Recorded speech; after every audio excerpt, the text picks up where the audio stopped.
स्वागत है मित्रों आप सभी का हमारे इस मिशन इंस्टीट्यूट के ऑनलाइन प्लेटफॉर्म पर।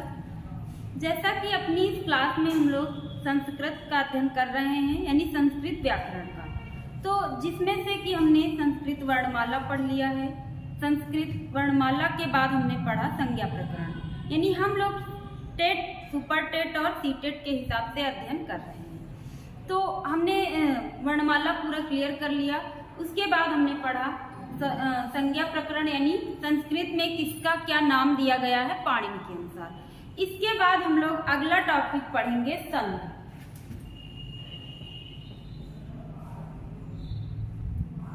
अब संधि पढ़ने जा रहे हैं तो सबसे पहले हम देख लेंगे कि संधि शब्द का निर्माण कैसे हुआ है। तो देखते हैं संधि शब्द जो बना है सम उपसर्ग पूर्वक धा धातु से की प्रत्यय लग करके संधि शब्द बना है, यानी सम उपसर्ग है, धा धातु है और की प्रत्यय। अब देख लेंगे कि प्रत्यय जहां कहीं भी लगता है वह शब्द सदैव पुल्लिंग में बनता है। तो इस हिसाब से संधि शब्द हमारा जो होगा ये पुल्लिंग में होगा, यानी पुल्लिंग शब्द है संधि। वाक्य प्रयोग के हिसाब से देखेंगे तो संधि होती है, ऐसा बोला जाता है। तो संधि होती है, लेकिन हम यहाँ संस्कृत में वाक्य प्रयोग के हिसाब से नहीं करेंगे, प्रत्यय के हिसाब से करेंगे, यानी कि प्रत्यय लगा है इसलिए संधि शब्द पुल्लिंग है। अब संधि कैसे किसे है, तो संधि का तो शाब्दिक अर्थ आप देखेंगे जोड़, यानी संधि का अर्थ होता है जोड़ या मेल। तो किनका जोड़ या मेल, तो वर्णों का जब जोड़ होगा, यानी दो निकट वर्ण आ जाएंगे, यानी दो वर्ण अत्यंत निकट आ जाएं, तो उसको हम क्या कहेंगे, संधि कहेंगे।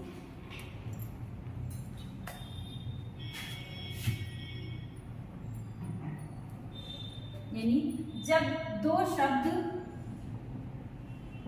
दो वर्ण, शब्द नहीं वर्ण पास पास आ जाते हैं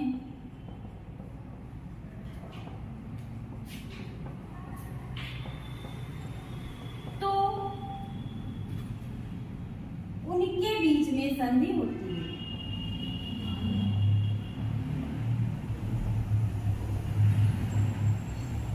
संधि होती है।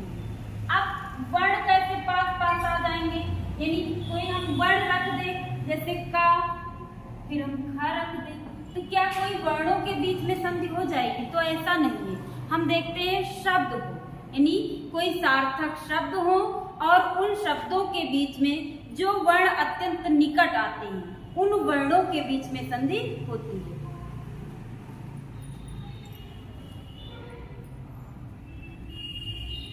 अब दो वर्ण देख लेते हैं, दो वर्ण निकट आते हैं, यानी दो वर्ण जब निकट आएंगे तो उनमें कोई ना कोई परिवर्तन होगा। जब परिवर्तन होगा उसे ही हम संधि कहेंगे। यदि परिवर्तन नहीं होता है तो उसे हम संधि नहीं कहते हैं। जैसे देख लेंगे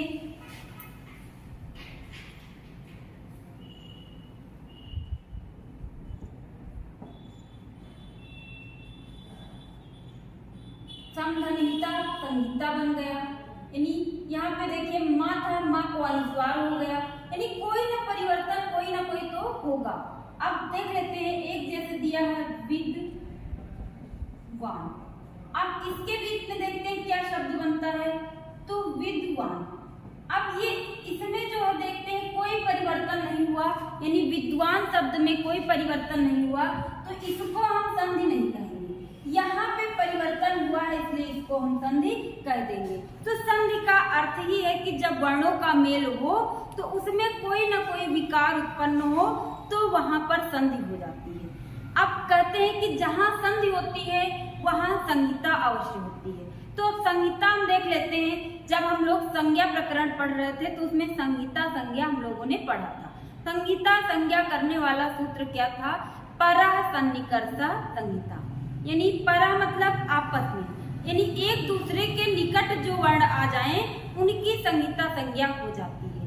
तो हम जैसे देख लेते हैं जहां संहिता हो जाएगी वहां पे संधि अवश्य।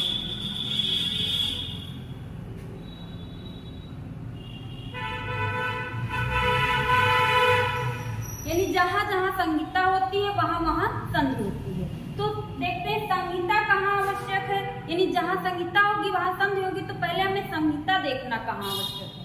तो इसके लिए सूत्र आता है, सूत्र क्या है, श्लोक है, संहितैक पदे नित्या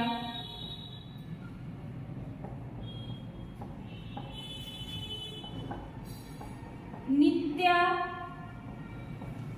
धातुपसर्गयो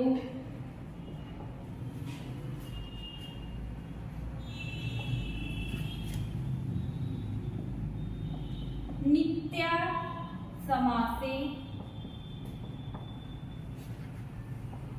वाक्ये तु विवक्षामपेक्षते। यानी इसमें क्या कहा गया, संहिता एक पदे नित्या, यानी संहिता एक पद में नित्य होती है। एक पद में यानी जब हमें दो पदों से एक पद बनाना हुआ तो उसके बीच में संहिता अवश्य होगी, यानी संहिता होगी तो संधि होगी। नित्या धातु उपसर्गयो, यानी धातु और उपसर्ग के मध्य संहिता होती है, जरूर होती है, और जब संहिता हो जाती है तो संधि हो जाती है। नित्या समासे, यानी जब समास हम करेंगे तो समास के बीच में भी संधि कार्य आवश्यक है, यानी संहिता वहां पर भी होती है। वाक्ये तु विवक्षाम अपेक्षते, लेकिन वाक्य में जो है संहिता आवश्यक नहीं है, यानी संधि आवश्यक नहीं है। वाक्य में संहिता ऐच्छिक है, यानी नित्य नहीं होती, आवश्यक नहीं होती, ऐच्छिक होती। वह बोलने वाले की इच्छा पर निर्भर करता है कि वह वाक्य में संधि करके बोले अथवा अलग अलग करके बोले। तो देख लेते हैं, एक पद में संहिता नित्य होती है, एक पद में संहिता, या इसी को हम कह सकते हैं संधि। नित्य, नित्य यानी आवश्यक। अब एक पद में हम उदाहरण देख लेते, कैसे एक पद में, जैसे हमको दो पद लिखना हुआ, सदा एक पद है, एक पद है, एक सदा पद है, एक पद है। अब इनको हमें एक करना हुआ तो हम क्या करेंगे, इनके बीच में ऐसे नहीं लिख सकते, सदा एक ऐसे नहीं लिख सकते, ये गलत हो जाएगा। यहाँ पे हमको संधि करना यानी संहिता करना आवश्यक हो जाता है, बन जाता है सदैव पद। तो ये तो हो गई एक पद की बात। दूसरा कहाँ आवश्यक है, नित्या धातु उपसर्गयो, यानी धातु और उपसर्ग के मध्य, धातु और उपसर्ग के मध्य नित्य यानी अवश्य होती है संधि, नित्य या अवश्य। अब धातु उपसर्ग का उदाहरण देख लेते हैं, जैसे आप देख ले, उदाहरण है नी, उपसर्ग है, अवसत एक धातु है, नी अवसत धातु है, तो अब इनके बीच में संहिता अवश्य होगी, यानी ना का जो ई है और इधर आ, इन दोनों के बीच में संहिता हो जाएगी और संहिता होकर के संधि हो जाएगी नी, ना के ई और इधर आ बन जाएगा या वर्ण बन जाएगा, फिर इसको हम जोड़ देंगे, बन जाएगा न्यवशत। तो जब कोई उपसर्ग और धातु एक साथ आ जाए तो हम इसको ऐसे नहीं लिख सकते, ऐसे लिखेंगे तो ये गलत हो जाएगा, मतलब कि यहाँ पे संधि अवश्य होगी जहाँ कहीं भी उपसर्ग के साथ धातु को लिखते हैं। तीसरी बात क्या कही गई है, नित्या समासे, यानी समास में भी नित्य होती है, समास में संहिता या संधि अवश्य होती है।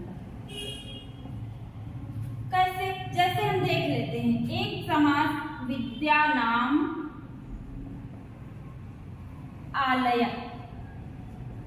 अब ये शब्द थे, ये दो पद थे, इन दोनों पदों के बीच में हमको समास करना हुआ। तो समास हम करते हैं तो उनकी विभक्तियों का लोप करते हैं। तो हम जब विद्या नाम यानी विद्या जो मूल शब्द है इसका नाम यानी षष्ठी विभक्ति का लोप कर देंगे, बनेगा विद्या और आलय। अब आलय में जो ये विसर्ग लगा था यानी प्रथमा विभक्ति का रूप था, तो इसका हम लोप कर देंगे। अब यहाँ पे आलय, विद्या और आलय। अब ये दो सामासिक पद बनाना हुआ, तो ये दो पद दिए हुए हैं। अब इनको हम ऐसे नहीं लिख सकते जब तक कि इसमें हम संधि न करें। तो यहाँ पे भी संधि करना आवश्यक हो जाता है। विद्यालय, विद्यालय बनेगा यानी विद्या नाम आलय विद्यालय। जब तक पूरा पद बन जाएगा तो यहाँ पे फिर से हम विभक्ति लगा देंगे तो बनेगा विद्यालय।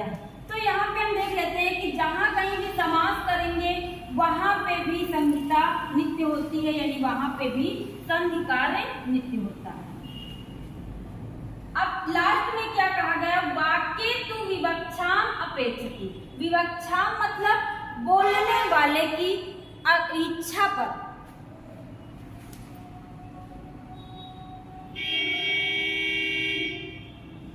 वाक्य में संहिता या संधि आवश्यक यानी नित्य नहीं होती है, ऐच्छिक होती है। वाक्य में संधि ऐच्छिक होती है। कैसे? अब वाक्य का उदाहरण हम देख लेते हैं। जैसे लिखा है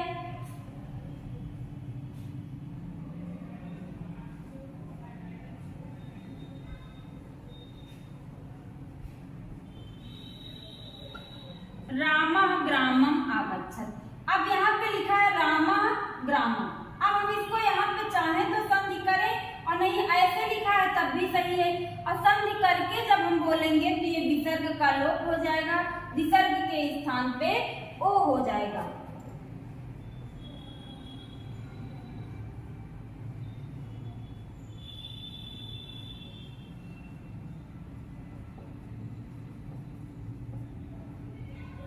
ये ऐसे पद बन गया। अब ये रामा का रामो बन गया, ये संधि हुई है यानी विसर्ग के स्थान पे रू आदेश हुआ था, रू के ऊ का लोप होकर के ऊ बचा था, ऊ को फिर ओ आदेश हो गया। यानी जब हम आगे संधि पढ़ेंगे तो ये नियम पढ़ेंगे कि कैसे विसर्ग के स्थान पे ओ हो गया। तो यहाँ पे हम देखते हैं वाक्य में ऐच्छिक है, ये भी सही है और ये भी सही है। यानी वाक्य में आवश्यक नहीं है कि हम संधि कार्य करें, वो तो बोलने वाले की इच्छा पर निर्भर करता है। अब यहाँ से प्रश्न कैसे आता है तो आप लोग देख लेंगे कि ऐसे पूछा जाता है कि संधि कहाँ पर आवश्यक नहीं होती है, तो आप कह देंगे कि वाक्य में। प्रश्न देख लेते हैं इससे।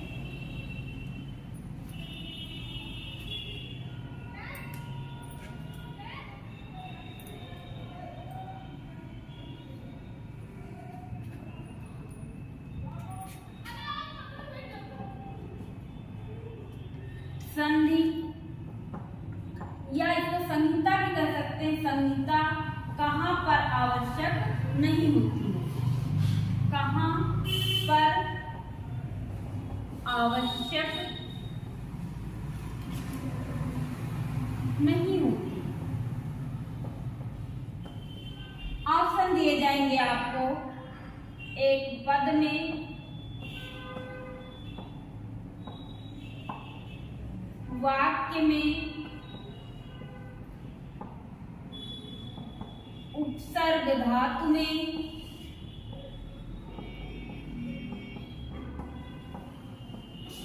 समास में।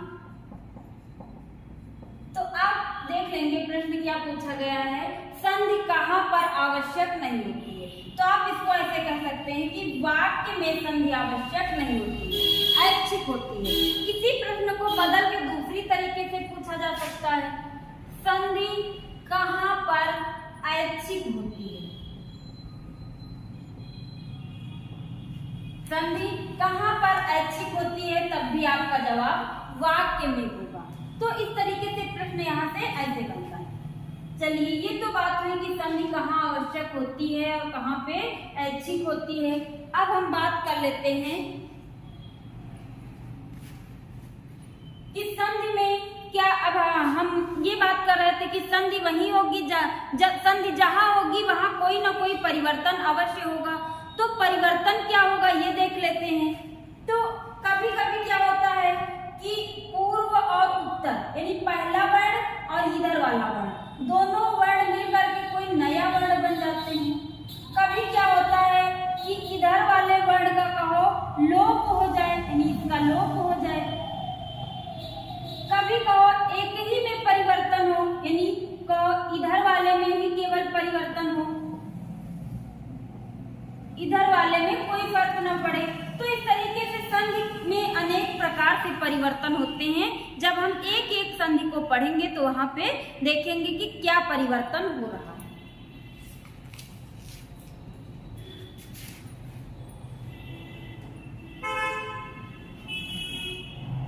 अब बात आती है कि अब हम संधि के भेद देख लेते हैं। संधि के भेद कितने हैं?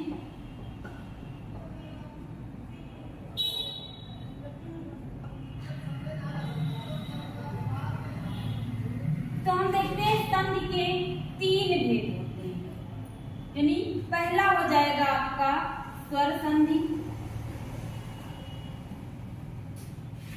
दूसरा हो जाएगा आपका व्यंजन संधि,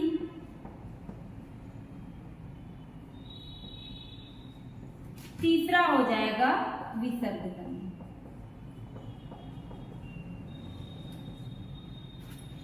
अब स्वर संधि क्या है तो देख लेंगे। स्वर इधर भी हो और स्वर इधर भी हो, यानी पहले शब्द का अंतिम वर्ण भी स्वर हो और दूसरे शब्द का प्रथम वर्ण भी स्वर हो, तो हो जाएगी स्वर संधि। व्यंजन संधि में क्या होता है? व्यंजन इधर हो, इधर चाहे स्वर हो सकता है या फिर व्यंजन हो सकता है। तो ऐसे कह सकते हैं कि स्वर के साथ स्वर का मेल होने से स्वर संधि होती है, व्यंजन के साथ स्वर का मेल होने से व्यंजन संधि, और व्यंजन के साथ व्यंजन का मेल होने से भी व्यंजन संधि। विसर्ग संधि कैसे होगी? विसर्ग के बाद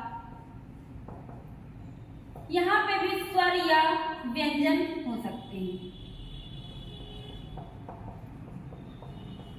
यानी विसर्ग के साथ स्वर का मेल होने से विसर्ग संधि या विसर्ग के साथ व्यंजन का मेल होने से विसर्ग संधि। अब ऐसा क्यों नहीं कह सकते कि विसर्ग के साथ विसर्ग का मेल होने से विसर्ग संधि? तो ऐसा इसलिए नहीं कह सकते, किसी भी शब्द के अंत में ही विसर्ग आता है और जब हम दूसरा शब्द लिखेंगे तो उसका अंत भी यही होगा। तो विसर्ग कभी शब्द के आगे नहीं लगता, इसलिए विसर्ग के साथ विसर्ग का मेल नहीं हो सकता है।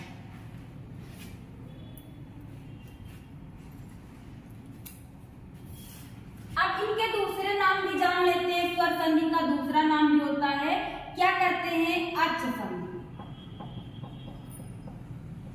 अच् संधि क्यों कहा जाता है? तो हम देख लेते हैं कि अच् प्रत्याहार के अंतर्गत सारे स्वर आते हैं। जब हम लोग वर्णमाला पढ़ रहे थे तो वहां पे हमने प्रत्याहार पढ़ा था। उसमें क्या कहा गया था कि अच् प्रत्याहार में सारे स्वर आते हैं। तो ये अच् प्रत्याहार में स्वर आते हैं, स्वरों का दूसरा नाम अच् है, इसलिए स्वर संधि को अच् संधि कहते हैं। और व्यंजन संधि को क्या कहते हैं? हल संधि। यानी हल जो है वो व्यंजनों का दूसरा नाम है, क्योंकि हल प्रत्याहार में सारे व्यंजन आते हैं, इसलिए व्यंजनों का दूसरा नाम हल है और व्यंजन संधि को दूसरे नाम से हम कह सकते हैं हल संधि। अब इनमें से हम पहली संधि पढ़ेंगे स्वर।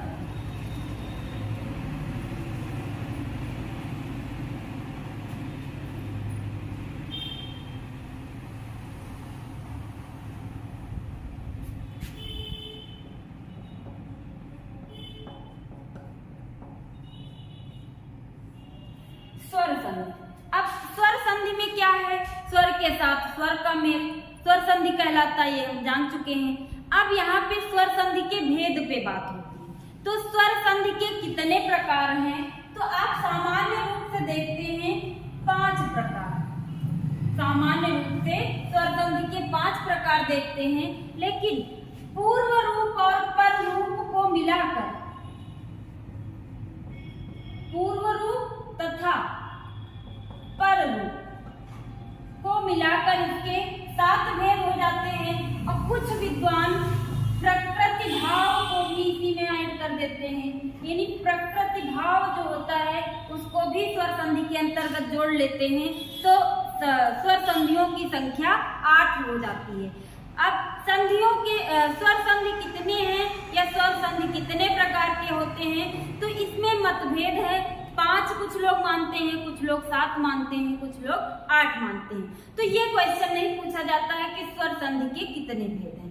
यहाँ पे हम स्वर संधि के जो भेद हैं उसमें से किसमें क्या नियम लगता है उसको पढ़ना है, क्योंकि उदाहरण से ही क्वेश्चन आते हैं, यानी उदाहरण दे करके पूछ लिया जाता है इसमें कौन सी संधि है, या फिर संधि का नाम दे करके उसका सूत्र पूछ लिया गया।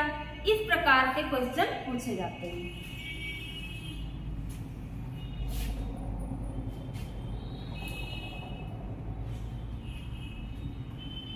अब जितनी संधियां हम पढ़ेंगे उसका एक संक्षिप्त रूप हम यहाँ पे देख लेते हैं।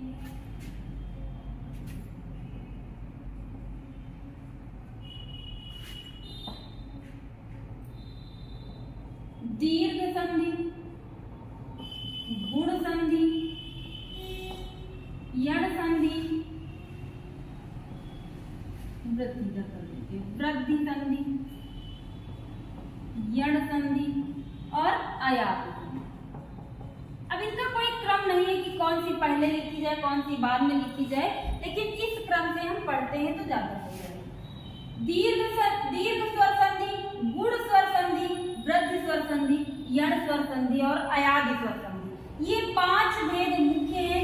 इसके अलावा 2 पूर्व रूप और पर रूप वो अलग से माने जाते हैं। अब दीर्घ संधि में आपको क्या मिलेगा तो आप देख लेंगे, जहां पे भी संधि कार्य होगा या तो वहां बड़ा आ मिलेगा, या आपको बड़ी ई मिलेगी, या आपको बड़ा ऊ मिलेगा, या फिर आपको री यानी दीर्घ री मिलेगी।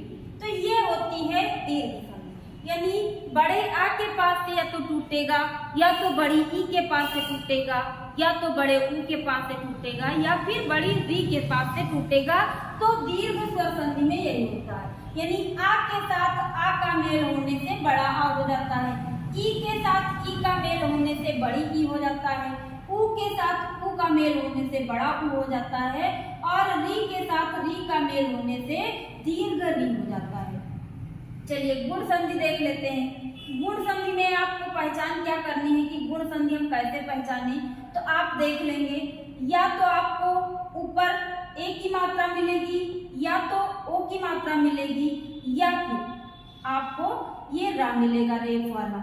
तो ये पहचान होती है गुण संधि की, यानी आप कह सकते हैं कि 90% तक ये लागू होता है, कुछ परसेंट। अभी जैसे आप देखेंगे पर रूप संधि में भी आपको ए या ओ मिल जाएगा, तो उसके 2-3 उदाहरण हैं जिनको याद रख लेना है। उसके अलावा ये संधि यहाँ से अगर जो टूट रहा है शब्द ए या ओ के पास है तो यहाँ पे गुण संधि हो रही है, रेफ वाला रा। चलिए वृद्धि संधि की पहचान देख लेते हैं। वृद्धि संधि में आपको क्या मिलेगा, या तो अ मिलेगा या तो औ मिलेगा, यही 2 चीजें मिलेंगी जहां पे वृद्धि संधि हुई है। यण में क्या मिलेगा आपको, या, वा, रा और ला, ये आदेश हो जाएंगे, यानी ई के स्थान पे या होगा, ऊ के स्थान पे वा होगा, री के स्थान पे रा होगा, री के स्थान पे ला होगा, इसे कहेंगे हम यण संधि। अयादि संधि में क्या होगा, अयादि संधि में देख लेते हैं, आए, आओ, आए, आओ, यही आदेश हो जाते हैं। अब ये किनके ऊपर आदेश होंगे, तो आप देख लेते हैं, ने के जगह पे आय आदेश हो जाता है, ए की जगह पे आय आदेश होता है, ओ की जगह पे अव आदेश हो जाता है, आय की जगह पे आय, औ की जगह पे आओ, ये आदेश हो जाते हैं। तो ये तो साधारण सी बात हो गई कि इनको हम पहचाने कैसे। तो ये आपको कुछ मदद कर सकते हैं पहचानने में, बाकी हमको एक एक नियम पढ़ना होगा और हर नियम का उदाहरण देखना होगा, तभी हमारा क्वेश्चन सही हो सकता है।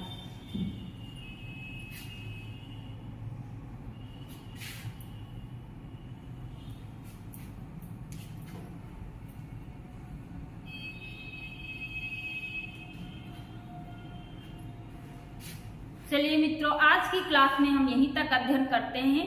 अगली क्लास में हम लोग दीर्घ स्वर संधि को पढ़ेंगे, लेकिन आप लोगों की ये जिम्मेदारी है कि आप लोग खूब मन लगाकर पढ़िए और अपनी परीक्षा को पास करिए, यानी अपने लक्ष्य को प्राप्त कीजिए।